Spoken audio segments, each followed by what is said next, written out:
This book is beautiful.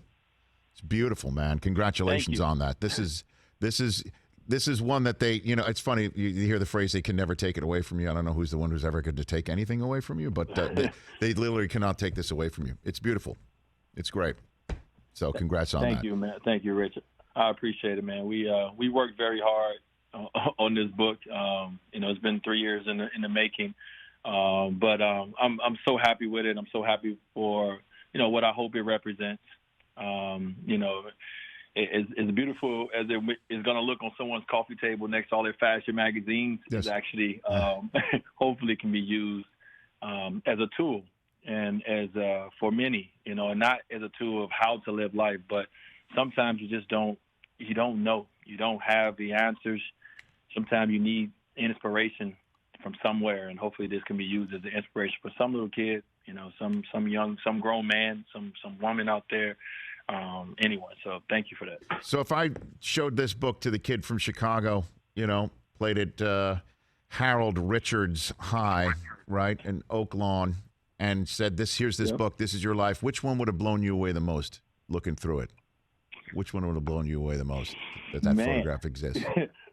Besides everything? That's right. I mean, Rich, listen, I think the thing is like, I think now people know me as Dwyane Wade, the accomplished athlete, and everything that I've done. But the young kid that will look at these photos, he couldn't have imagined this because he didn't see it, and so it would have seemed like a fairy tale in a sense, because I just never imagined none of this. I wanted to play the game of basketball, of course, but I didn't know what all came with that.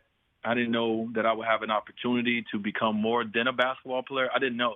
So I think that kid would just be looking at it like it's just it's a book of art that's fairy tale to him. No doubt about it. I mean, I'm looking through it. I see the photographs of you, obviously, with LeBron and Kobe.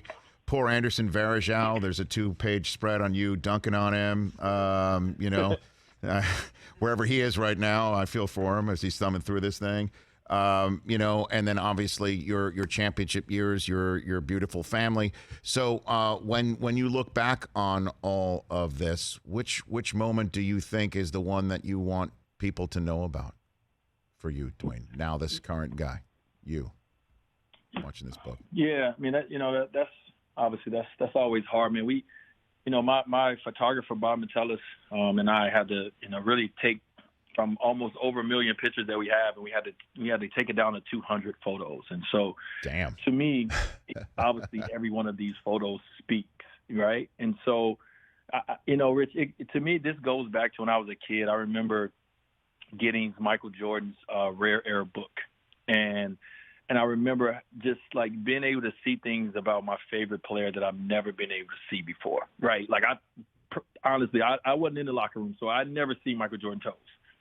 And I actually seen him on the cover on the book, and I was like, Michael Jordan has coins. It made me feel better about myself. You know what I mean? And so, like, for me, to be able to put this book together after, my NBA career and after, 39 years of life, to hopefully become that image for, the little Dwyanes, of the world, just like MJ became an image for me. Seeing him play with his kids and all the things that was like, dang, Jordan is human. That to me is what I hope this book kind of shows. I hope it shows the human side of someone that everyone has gotten a chance to know through sport. Hey, you watched all the way to the end. Thanks for that. Watch more right here.